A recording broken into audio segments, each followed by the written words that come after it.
Hello, and welcome to the This Happened Today in History podcast for March 22nd. I am your host, Mr. Miller. This podcast will cover a number of topics that happened on this date in history. Please visit the podcast webpage at thishappenedtoday.buzzsprout.com. There you can download the notes page, which will help you organize the information as well as develop your own ideas on how these events change the world around us. If you're interested in hearing more, please consider subscribing so you will not miss out on what happens tomorrow in history.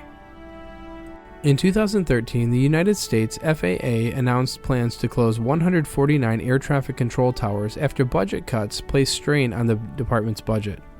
The Federal Aviation Administration announced on Friday, March 22nd that it would shut down 149 of the 516 air traffic control towers across the United States beginning on April 7th. Why is the FAA doing this? Because of the sequester that took effect on March 1st, resulting from a 2001 budget deal.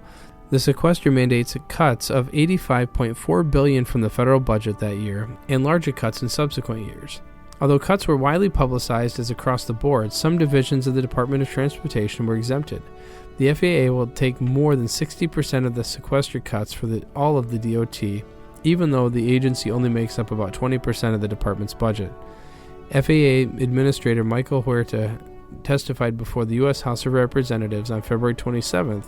The FAA's share is $637 million. Which airports are impacted? There are 149 airports in 46 states will lose air traffic control towers.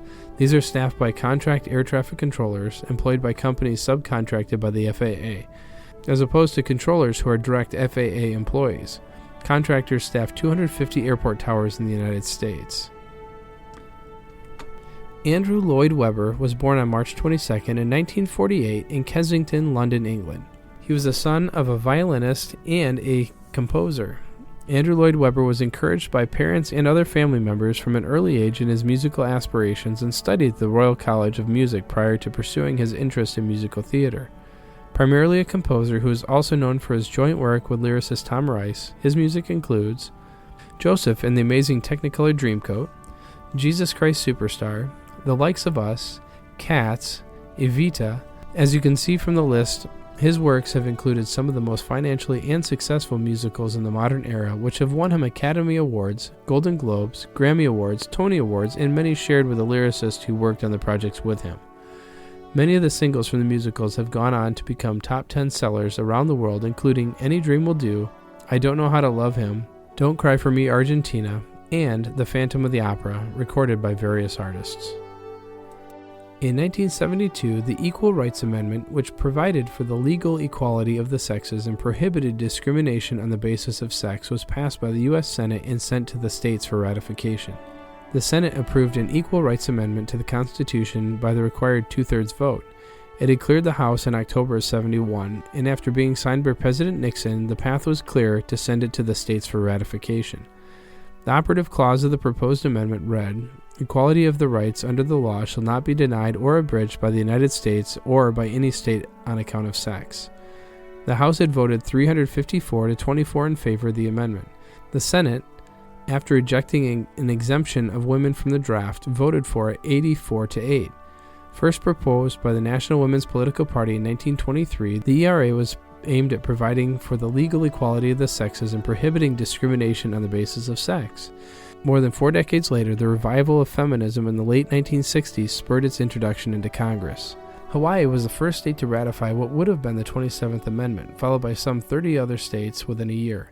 However, during the mid-1970s, a conservative backlash against feminism had eroded support for the amendment. In all, 35 of the required 38 states ratified the amendment before a self-imposed 7-year deadline, though 5 states rescinded their approval before the deadline arrived. In 1978, Congress passed a bill by constitutionally questionable simple majority that extended the ratification deadline by another 39 months. During that time, however, no new states acted on it. After a lower court ruled that the deadline extension was unconstitutional, the U.S. Supreme Court declined to hear the appeal, declaring it moot on the grounds that the original effort had died. Since the late 20th century, the federal government and nearly all the states have enacted a raft of legislation and regulations aimed at protecting the legal rights of women. You have been listening to the This Happened Today in History podcast for March 22nd. I thank you for listening, and I hope that you have enjoyed learning about historical events from the past.